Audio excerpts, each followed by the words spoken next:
నమస్తే గురూజీ. నమస్కారమ్మా. గురూజీ, అసలు మరుగుమందు అంటే ఏంటి? నిజంగా ఉంటుందా? అది ఉంటే ఒకవేళ అది మనకి పెట్టారు అనేది ఎలా తెలుస్తుంది? తప్పకుండా తల్లి. ముందుగా శ్రీ మహాగణపతి దేవతాభ్యో నమః. చూసే వీక్షబంధువులకు అందరూ కూడా నమస్కారం. అందరూ బాగుండాలి, అందరూ క్షేమంగా ఉండాలి, ఎటువంటి వశీకరణకి మరుగుమందుకి బలి కాకుండా అష్టైశ్వర్యతో సంతోషంగా పిల్లల పాపలతో ఉండాలి. సో ఈ మధ్య కాలంలో ఇవి చాలా అరుదుగా అయిపోయింది. అవును. సో మెడిసిన్స్ దొరికేటట్టుగానే మరుగుమందులు కూడా అంటే మరుగుమందు అనేది ఈ మధ్య కాలంది కాదమ్మా. అది మనకి త్రేత ద్వాపర కలియుగం నుంచి ప్రారంభం నుంచి కూడా ఉన్నవంటి రాజులు మహారాజులు చేసేవంటి ఒక ఆచారం. ఒక రాజ్యం ఒక రాజ్యాన్ని మనం తెచ్చుకోవాలంటే ఒకళ్ళు ఉన్నవంటి దాసులు ఉంటారు. వాళ్ళు ఏం చేసేవాళ్ళు అంటే రాజుకి మరమ్మత్తు రాసి ఆస్తులన్నీ రాసుకోవడం చేసుకోవడం, ఆ రాజ్యం వదిలిపెట్టిపోవటం అటువంటివన్నీ కూడా ఎన్నో. అంటే ఉదాహరణకు మనం శకునినే చూసుకోవచ్చు. శకుని చేసిన వంటి ఒక ఆలోచనలు ఈ రోజుల్లో ఎవరు కూడా చేయకపోవచ్చు. ఆయన అంత పెద్ద విలన్ ఎవరు ఉండకపోవచ్చు. కానీ శకునిని పూజించే వాళ్ళు కూడా ఉన్నారు. శకునికి ఒక ఆలయం కూడా ఉంది కొన్ని ఊర్లలో.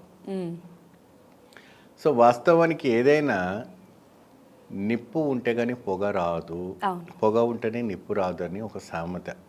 సో అక్కడ నెగిటివ్ రోల్ లేకపోతే ఇక్కడ మీకు పాజిటివ్ రోల్ రాదు, అంతే కదా. సో కాబట్టి ఎవరైనా కూడాను చేసే అంటే ఈ మరుగుమందు ఎందుకు పెడతారు? భార్యాభర్తలకి, ప్రేమికులకి, మరి ఎవరికైనా ఇష్టమైన వాళ్ళకి, లేదంటే ఇంకా ఏదైనా ఆస్తులు బాగా ఉందంటే వాళ్ళకి ఈ మరుగుమందు పెట్టడం వల్ల ఏం జరుగుతుందంటే ప్రాణాలే పోతాయి. ఎందుకు పోతాయి, ఎలా పోతాయి அப்படிంటే ఎప్పుడైనా కూడా వాళ్ళు మాంసంలో పెడతారు, లేదంటే ఇంకేదైనా పదార్థాలు పెడతారు. అది లోపల పోయిన తర్వాత అది ఒక గుడ్డులాగా తయారయ్యి దానికి వెంట్రుకలు వస్తాయి కడుపులో. ఆ గుడ్డులో వెంట్రుకలు వచ్చిన తర్వాత అది ఎప్పుడెప్పుడు కూడాను అది డెవలప్మెంట్ అవుతూ ఉంటుంది. దానికి ఆ ఒక శక్తి పెరుగుతూ ఉంటుంది. అప్పుడు ఆ మనిషి పిచ్చోళ్ళలాగా అయిపోతాడు. ఆ స్త్రీ కానీ పురుషు కానీ ఎవరైతే ఉన్నారో ఆ ఒక మరుగుమందికి బలైపోతారు. ఆ గ్రోతింగ్ అవుతుంది. అవి ఆ బ్లడ్ వామిటింగ్స్ చనిపోవడం అని జరుగుతూ ఉంటాయి. ఇది చాలా ప్రమాదకరమైన వంటిది, ఇది నిషేధించవలసిన వంటి విషయం. ఈ మరుగుమంది అనేది నెత్తికి పెడతారు, కడుపులో భోజనంలో పెడతారు, ఒంటికి పూస్తారు. మీ బట్టలను తీసుకెళ్ళి వశీకరణ చేసి దానికి మరుగుమందు పెడితే ఆ వస్త్రం మీరు ఎప్పుడైతే కట్టుకున్నారో వాళ్ళకి వశం అవుతారు. అనేక రకమైనటువంటి ఈ తంత్ర సాధనల్లో ఇటువంటివన్నీ సర్వసాధారణమైనటువంటి రాజతంత్రం. ఇదంతా ఆ రోజు నుంచి వచ్చేవంటి ఆచరణ, ఈ మధ్య కాలంలో కాదు. ఈ రోజుల్లో అంతే టెక్నాలజీ పెరిగింది. అంటే ఇది ఒకసారి పెడితే కంపల్సరీ ప్రాణహాని వరకు వెళ్తుంది. అయితే విరుగుడు కూడా చేసుకోవచ్చు. విరుగుడు అంటే కక్కించుకోవచ్చు. మీకు మందు పెట్టారు కాబట్టి వాళ్ళు పోసే పసరులో అది బయట పడిపోతుంది. అది కొన్ని ప్రాంతాల్లో ఉన్నాయి, మందు తీసేవాళ్ళు ఉన్నారు. అది తీసేస్తే ఆ గుడ్డు బయట పడిపోతుంది. దానికి అన్ని వెంట్రుకలు వచ్చేసి ఉంటాయి. ఆ వెంట్రుకలు ఒక రకమైన ఒక బ్యాడ్ స్మెల్తో బయట పడుతుంటుంది. అది మీరు కానీ వినిగా దాన్ని వినరు, చూడలేరు, ఆ శ్వాస కూడా చూడలేరు. అంతటి భయంకరంగా ఉంటుంది. సో ఈ రకంగా ఈ యొక్క శుద్ర ఆలోచనతో చేసేవాళ్ళు చాలామంది మనుషులు మన చుట్టూ నవ్వుతూ తిరుగుతూ ఉంటూ ఉంటారు. చాలా జాగ్రత్తగా ఉండాలి, చాలా జాగ్రత్త వహించవలసి వచ్చినటువంటి విషయం ఇది. అసలు మీరు చెప్తుంటేనే నాకు ఇలా గూస్ బంప్స్ వస్తున్నాయి గురూజీ. అంటే దీనికి విరుగుడు కూడా చేయడం వల్ల అంటే ఎప్పట్లా నార్మల్గా అయిపోతుంది? విరుగుడు అంతా మేము చేస్తాము. వాళ్ళకి ఎటువంటి వశీకరణ చేసినా, ఏ తంత్ర సాధన చేసినా మన కేరళ సాంప్రదాయం ప్రకారంగా మన కేరళ సాంప్రదాయం వంటి తంత్ర సాధన ద్వారా వాళ్ళని విరుగుడు చేసి వాళ్ళని మామూలు మనిషిగా చేస్తారు. ఇక్కడ ఈ ఒక దానికి 3 శక్తులు చాలా అవసరం. 3 శక్తులను పూజ చేస్తారు. ఒక శక్తి కాళి, రెండవ శక్తి చోటానికర్ భగవతి, మూడవ శక్తి వచ్చేసి విష్ణు మాయ టెంపుల్ తిరుచిలో ఉంటుంది, త్రిశూర్లో. ఇది తాంత్రిక, మాంత్రిక, యంత్ర, మంత్ర, యక్షిణి, మాయ మరి చేతబడి భానుమతి ప్రయోగాలకు అతీతమైనటువంటి దేవత ఎవరంటే విష్ణుమాయ. ఈ విష్ణుమాయ వచ్చేసి దున్నపోతు పైన కూర్చొని ఉంటారు. ఈయన అన్ని సాధారణంగా ఈ విష్ణు పడవ మీద ఉంటారు. కానీ ఇక్కడ విష్ణుమాయ టెంపుల్ ఏంటంటే దునపోతు ఆకృతితో ఉంటారు. ఇక్కడ ఆయనకి విభిన్నమైనటువంటి నైవేద్యాలు పెడుతుంటారు. విభిన్నంగా అంటే ఇప్పుడు శైవంగా పెట్టేది కాదు, మద్యపానీయము, చేపలు అవి నైవేద్యం పెట్టి పూజలు చేస్తారు ఇక్కడ విష్ణుమాయ టెంపుల్లో. అదే విధంగా కాళీ, కలకత్తాలో కాళీ. మరి ఎర్నాకుళంలో ఉన్నటువంటి చోటానికర్ భగవతి, భూత పేత పిశాచ యక్షిని కింగర చేతబళ్ళ బాణమతి ప్రయోగం ఎటువంటి అయినా కూడా ఆవిడ గారిని మీరు ఆలయంలో మీరు ప్రవేశించారంటే ప్రతి వాళ్ళకు దయ్యం పట్టిన వాళ్ళందరూ ఆడుతూ ఉంటారు అక్కడ. వందల మంది ఉంటారట, జడలన్నీ విడబోసుకొని ఇట్లా నెత్తులు కొట్టుకొని రక్తాలు కారుతూ ఉంటాయి. అమ్మవారు కొట్టి తీసేస్తూ ఉంటుందట, వెళ్ళిపో అనేసి. ఆటోమేటిక్గా అక్కడ 3 రోజులు 4 రోజులు 40 రోజులు అలా పెట్టేసి అలా ఉంచేస్తుంటారు, కాళ్ళకు గొలుసులు కట్టేసి. ఈ వీళ్ళంటే ఏంటంటే ఈ దేవతలకందరూ కూడా ఈ ఏదైతే యక్షిని సాధన, ఈ మరుగుమందు చేసే వాళ్ళకందరికీ అతీతమైన వంటి దేవతలు వీళ్ళు. కాబట్టి దీనికి తంత్ర సాధనతో వీరు కూడా ఉంది. వాళ్ళని సేవ్ చేయవచ్చు. వాళ్ళు ఎన్ని రోజులైంది వాళ్ళకి ప్రయోగం చేసి, ఎన్ని సంవత్సరాలైన ప్రయోగం చేసి అవన్నీ కూడా చూసుకొని వాళ్ళకు వీరు కూడా చేస్తే అతీతమైన వంటి ఫలితంతో సుఖంగా ఉండడానికి అవకాశం ఉంటుంది. గురువుగారు, చాలా మంది ఏదైనా ఇబ్బంది కలిగినప్పుడు, ఏదైనా బాధ అనిపించినప్పుడు వెంటనే దేవుడి దగ్గరికి వెళ్ళిపోయి దేవుడితో చెప్పుకుంటూ మన ఎదురుగా దేవుడే వచ్చి కూర్చున్నాడు అనే విధంగా ఫీల్ అయిపోయి ఏడుస్తూ ఉంటారు. అట్లా నిజంగా దేవుడి ముందు కూర్చొని ఏడవటం వల్ల ఏమైనా కీడు జరుగుతుందంటారా గురువుగారు? 100% అవుతుంది. మరి దానికి పరిష్కారం గురువుగారు? తప్పకుండా.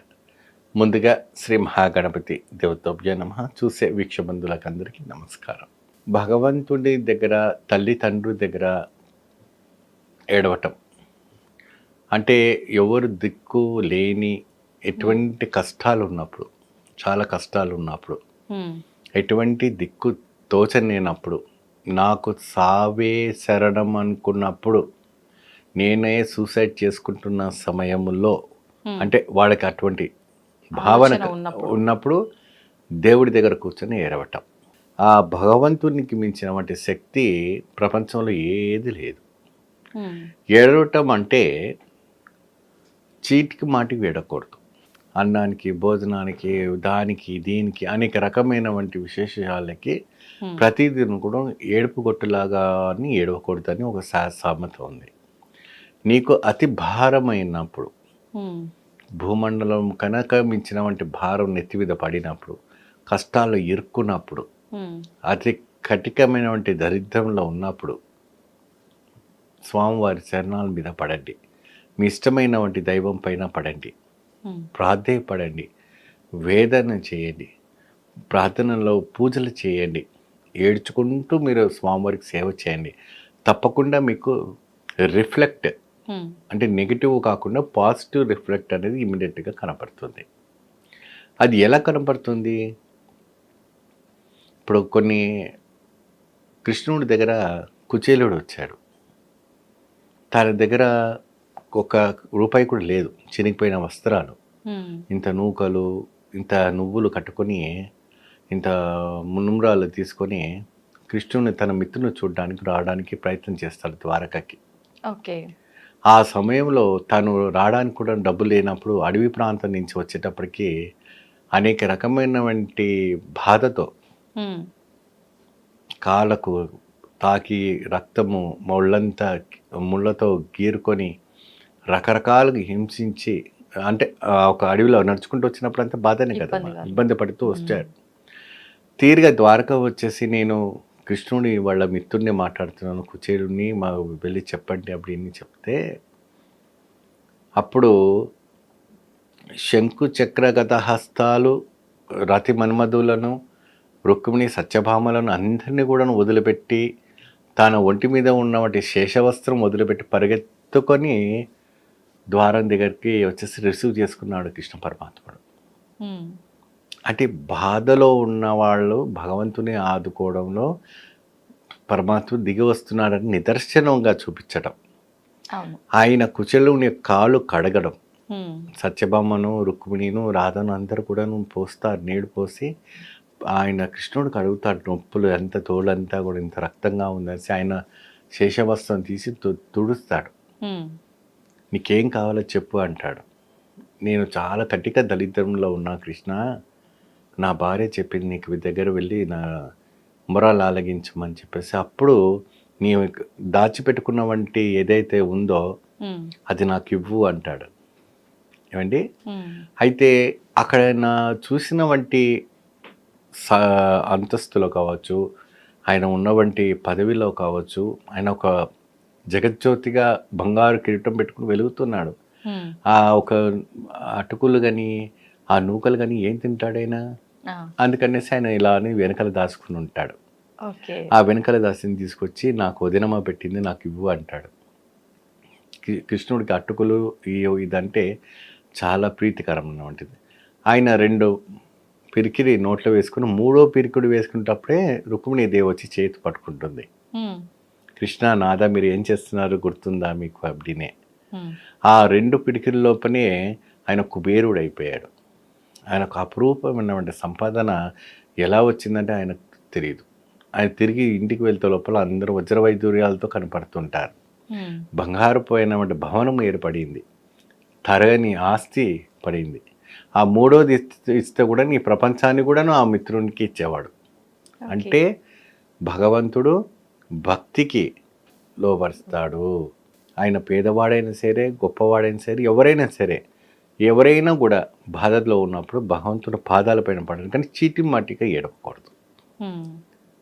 ఏ విషయానికైనా ఆ విషయానికి వేడకూడదు, ప్రతిదీ నువ్వు ఏడకూడదు. ఆ ఏడుపు అనేది చాలా విలువైన వంటిది. మనలో కళ్ళలో నీళ్ళు వచ్చేది అమృత బిందము, అది చాలా అరుదమైన వంటిది. ప్రతిదీను ప్రతి వ్యక్తి దగ్గర పట్టి మనం ఏడకూడదు. ఆ నీళ్ళు ఏదో స్వామి పాదాలపైన పోయింది, మీ యొక్క కోరిక తప్పకుండా తీరుస్తారు. 100% పరమసత్యం. అలా అంటే చాలా వరకు ఇంట్లో పిల్లలు ఎక్కువగా ఏడుస్తుంటారు గురూజీ. అయితే అంటుంటారు ఊరికే ఏడవద్దు చీటికి మాటికి అని. ఇప్పుడు మీరు అన్నారు కదా చీటికి మాటికి, అట్లా ఏడ్చే పిల్లలకు ఏదైనా రెమెడీ లాంటిది ఉందా గురూజీ? పిల్లలు దైవత్వ స్వరూపంగా భావిస్తాము. కొంతమంది వాళ్ళకి ఏంటంటే చిరాకు అనిపిస్తుంది కొన్ని విషయాల్లో. అవును. ఆ చిరాకు అనిపించినప్పుడు ఏంటంటే వాళ్ళు చెప్పలేని ఒక భాష ఏంటి అంటే ఏడిపే. వాళ్ళు ఏడ్చి మనం చిరాకు పెడతారు. వాళ్ళు పడుతున్నటువంటి చిరాకుని నోరు రాలేదు కాబట్టి చిట్టి మాటికి ఏడ్చి మనం చిరాకు పెడుతుంటారు. అప్పుడు మనం ఏం చేసుకోవాలంటే అక్కడ ఆ ప్రాంతంలో కానీ ఆ వాతావరణంలో కానీ ఏదైనా మార్పు ఉందా, ఎటువంటి ఏమైనా దోషాలు ఉన్నాయా, అవన్నీ చూసుకొని పరిశుద్ధి చేసుకోవాలి. ఇంకోటి అయినప్పటికీ కూడా ఏడుస్తున్నారు அப்படிంటే అది ఒకసారి డాక్టర్కి చూపించడము, లేదంటే ఏదైనా మంత్రం వేయటము అలాంటివి చేస్తే చాలా మంచిది. ఎందుకంటే బాల అరిష్ట దోషాలని కనపడుతూ ఉంటాయి. బాల అరిష్ట దోషం అంటే కొన్ని గాలిలో వచ్చేసి వాళ్ళని పీకలు పిసికినట్టుగాను, కొరికేస్తున్నట్టుగాను వాళ్ళ కంటికి మాత్రం కనిపిస్తుంటుంటాయి. మరీ అంత చిన్న పిల్లలు కాకపోయినా ఇంకా కొంచెం మిడిల్ ఏజ్ వాళ్ళు కూడా ఎవరైనా ఏదైనా మాట అన్నారంటే ముందు ఏడుస్తారు, సమాధానం రాదు నోటి నుంచి. Sensitive mind. అవునమ్మా. అటువంటి వాళ్ళు ఏం చేస్తే బాగుంటుంది? ఇప్పుడు ఏమన్నా ఏం మాట్లాడకపోయినా వాళ్ళు ఏడుస్తూనే ఉంటారు. అది ఏంటంటే 11 నుండి 18 ఏళ్ళు ఉన్న వయసు ఉన్న వాళ్ళకి ఉన్నవంటి ఇంటర్నల్ ఫీలింగ్. అప్పుడు వాళ్ళని మనం మిత్రులుగా మనం మార్చుకోవాలి, ఒక ఫ్రెండ్లీగా మార్చుకోవాలి. ప్రతి అనుక్షణము వాళ్ళు ఎలాంటిదంటే వాళ్ళ కొత్త ప్రపంచం, తెలియని కొత్త ఆనందం, కొత్త తనం కనపడుతూ ఉంటుంది. కాబట్టి వాళ్ళకంటే సెల్ఫ్గా ఏదైనా కొత్తగా క్రియేట్ చేసుకున్నప్పుడు మనం వాళ్ళని హర్ట్ చేస్తే వాళ్ళు సైలెంట్ అయిపోయి ఏడుస్తూ ఉంటారు. వాళ్ళని మనం ఏం చేయలేం, వాళ్ళే మనం ఏదైనా చేయాలి. ఓకే, మనమే వాళ్ళని అర్థం చేసుకోవాలి, చూసుకోవాలంటారా? అంతే, మనం వాళ్ళని అర్థం చేసుకొని మనం ఫ్రెండ్లీగా మూమెంట్ అయిపోయి వాళ్ళలో మనం ఒకటైపోవాలి, వాళ్ళలో ఇదిగా మనం మారిపోవాలి. కొన్ని ఏంటంటే వాళ్ళు లోన్లీగా కూర్చొని వీడియో చూస్తూ ఉంటారు రూమ్స్. ఈ మధ్య కాలంలో ఎవరికి వారికి ఒక ఫోన్స్ ఇచ్చేసి చూస్తారు. అప్పుడు ఏం చేయాలంటే మనం వాళ్ళలో ఎంటర్ అయిపోయి ఏం గేమ్ ఆడుతుంది నేను కూడా ఆడతాను కదా, మన ఇద్దరం ఆడదాం పద, మన ఇద్దరం షేర్ చేసుకుందాం అన్న ఒక ఫీలింగ్స్తో వస్తే వాళ్ళు automatically they will come to our route. గురుగారు, అసలు అవసరానికి అర్జెంటుగా డబ్బులు కావాలంటే అసలు ఏం చేయాలంటారు? ఏ మంత్రం పఠిస్తే డబ్బులు వస్తాయి? తప్పకుండా మంచి ప్రశ్న వేశారు. అందరికీ అవసరం ఉన్నటువంటి ప్రశ్న ఇది. అవును. ముందుగా శ్రీ మహాగణపతి దేవతవి నమః. చూసే భిక్షబంధువులకు అందరికీ నమస్కారం. అర్జెంటుగా మన ఇంట్లో డబ్బు రావాలి అంటే పెళ్ళికో చదువుకో ఇంక దేనికైనా కూడా కావాల్సి వస్తుంది. ఆ సమయంలో మనము బంగారం కుదవబెట్టి ఉంటాము, ఇల్లు తాకట్టు పెట్టి ఉంటాము, ఇంకేదో చేసుకొని ఉంటాము, అయినప్పటికీ కూడా మనకు అది రావటం లేదు. అది ఏం చేయాలనేది కూడా అర్థం కాదు. ఆ సమయంలో 10 మంది అడిగినప్పటికి కూడా మీకు దొరకదు. సో అర్జెంటుగా మీకు డబ్బు రావాలంటే నేను చెప్పిన వంటి చిట్కా మీరు పాటిస్తే తప్పకుండా మీకు డబ్బులు పుడతాయి. ఎప్పుడైనా కొన్ని విషయాల్లో అమ్మవారి లక్ష్మీదేవి పటం మన ఇంట్లో ఉందనుకోండి, అక్కడ అమ్మవారి దగ్గర ఒక ఎరుపు కానీ పసుపు కానీ ఒక క్లాత్ తీసుకోండి. ఆ క్లాత్ వేసుకొని 5 ద్రవ్యాలు వేసి మీరు అక్కడ దీపం ముట్టించాలి. ఎటువంటి ద్రవ్యాలు అప్పుడే పచ్చకర్పూరము ఒక 10 గ్రాములు, లవంగాలు 10 గ్రాములు, ఇలాచీ 10 గ్రాములు, పట్ట 10 గ్రాములు, మరియు అదే విధానంగా జవాదు ఒక 10 గ్రాములు. ఈ 5 ఐటమ్స్ మీరు ఆ ఎరుపు కానీ పసుపు రంగులో కానీ ఉన్నటువంటి బట్టలు వేసి ఒక మూటలాగా కట్టి దానికి ఒక వత్తిలాగా చేయాలి. వేసిన తర్వాత 3 రకాలైనటువంటి నూనె, ఆవు నెయ్యి, నువ్వుల నూనె, విప్ప నూనె, ఈ 3 కూడాను పోసి ఆ దీపారాధన అమ్మవారి దగ్గర పెట్టండి. మీకు 48 గంటల్లో మీరు కోరినంత రాకపోయినప్పటికి కూడా డబ్బులు ఏదో రూపంగా మీకు సాయం అవుతుంది. ఇది 100% సత్యం. దానికి ఒక మంత్రం ఉంటుంది. ఆ మంత్రానికి మీరు నాకు కాల్ చేస్తే నేను మీకు ఆ మంత్రం ఇస్తాను. అంటే ఆ దీపం పెట్టి ఆ మంత్రం చెప్పి 108 సార్లు స్మరణించుకోవాలి. ఊరికే మన గాలిలో దీపం పెడితే కూడా ఆరిపోతుంది. పవర్ ఉండాలి, దేనికైనా ఒక పవర్ ఉండాలి. ఇప్పుడు ఒక కాంతి వెలుగుతుంది, ఒక లైట్ వెలుగుతుంది అంటే దానికి ప్లగ్ పెడతాము, స్విచ్ పెడతాము, ఆన్ చేస్తేనే వస్తుంది. కానీ మనం ఊరికే దీపం పెడితే కాదు, దానికి మంత్ర సాధన అనేది చాలా అవసరం. ఈ మంత్రం వేసుకుంటే మీకు అద్భుతమైనటువంటి ఫలితం లభిస్తుంది. దానికి కావాల్సినటువంటి ఏ దిశలో పెట్టాలన్నా కూడా మీరు కాల్ చేస్తే చెప్తాను. అంటే ఇది ఒకే దిక్కులో పెట్టాలి, ఇలానే పూజ చేయాలి అని ఖచ్చితంగా ఉంటుందమ్మా. ఇప్పుడు వచ్చేసి అమ్మవారిని మనం దక్షిణం సైడ్ కూర్చోబెట్టి ఉత్తరం వైపు చూడాలి. లక్ష్మీదేవి గారిని, ఆవిడ గారిని ఒక పీఠంలో కూర్చోబెట్టి పట్టు వస్త్రాలు పెట్టి బియ్యం వేసి అమ్మవారిని పటం పెట్టాలి. వేసి అక్కడ తమలపాకులు, ఆకు, ఒక్క పెట్టేసి వివిధమైనటువంటి పండ్లు పలహారాలు పెట్టేసి అమ్మవారికి ఎదురుగానే ఆ ప్రత్యేకంగా మట్టి పాత్రలోనే ఆ ఒక పదార్థాలన్నీ కూడా పోసి దాంట్లో ఆ వత్తి పెట్టేసి ఆ ఒక నూనెలు 3 రకమైన నూనె. ఇంకొక డౌట్ కూడా వీళ్ళకు ఉంటుంది, ఎన్ని రోజులు వెలిగిస్తుండాలి అప్పుడే. అవును, మీకు డబ్బులు వచ్చేదాకా వెలిగిస్తుండండి. ఓకే. సో ఇది ఇంత అంత అని ఉండదు. భగవంతుడికి ఎంతవరకు మనం సేవ చేసుకుంటే అంత. అంటే ఇది సంఖ్య వచ్చేసి 11, 21, 41 రోజు పాటుగా ప్రతిరోజు వెలిగించాలి. అంటే ఆ గురుగారు మరి గాలి కారిపోతుంది కదా అంటారు. అది 10 నిమిషాలు వెలిగినా పర్వాలేదు, దానికి కంగారు పడే విషయం ఏం లేదు. ప్రతిరోజు పెట్టాలండి, ప్రతి రోజునే పెట్టాలి. అది 11 రోజులు కానీ 21 రోజులు కానీ 41 రోజులు కానీ పెట్టండి. మీరు అడిగిన కన్నా రెట్టింపులు అమ్మవారు అనుగ్రహిస్తుంది. గురుగారు మీరు చెప్పినట్టు 11 రోజులు 21 రోజు పూజ చేసిన తర్వాత ఈ దీపం పెట్టిన తర్వాత ఆ పదార్థాలు, ఆ దీపం అవన్నీ ఏం చేయాలి? చాలా చక్కగా అడిగారమ్మా. ఎందుకంటే వాళ్ళు అడగలేనివంటి ప్రశ్న మీరు అడుగుతున్నారు. అంటే వాళ్ళ రూపం ప్రతిరూపంగా మీరు అడుగుతున్నారు కాబట్టి తప్పకుండా నేను చెప్తాను. అయితే ఇక్కడ ఏం కనపడుతుందంటే మీరు చేసినటువంటి వ్రతం చేసినటువంటి ఏదైతే ఆచారం ఉంటుందో శాంతి అవసరం. శాంతి అవసరం అంటే ఒక 11 మంది మహిళలు కానీ ఒక 5 మంది మహిళలు కానీ మీకు శక్తికి తగినంత వాళ్ళని పిలిపించి పసుపు కుంకుమతో వాయినాలు ఇచ్చేసి మీరు ఒక ఏదైతే అమ్మవారిని పెట్టారో ఆ పంచాహారతి ఇచ్చేసి యథాస్థానం చేసుకోండి. మీరు ఒకవేళ ఆ ప్రార్థనని ఆ ఒక పదార్థాన్ని ఏం చేయాలంటే నీటిలో నిమజ్జనం చేసేయాలి ఏమ్మా.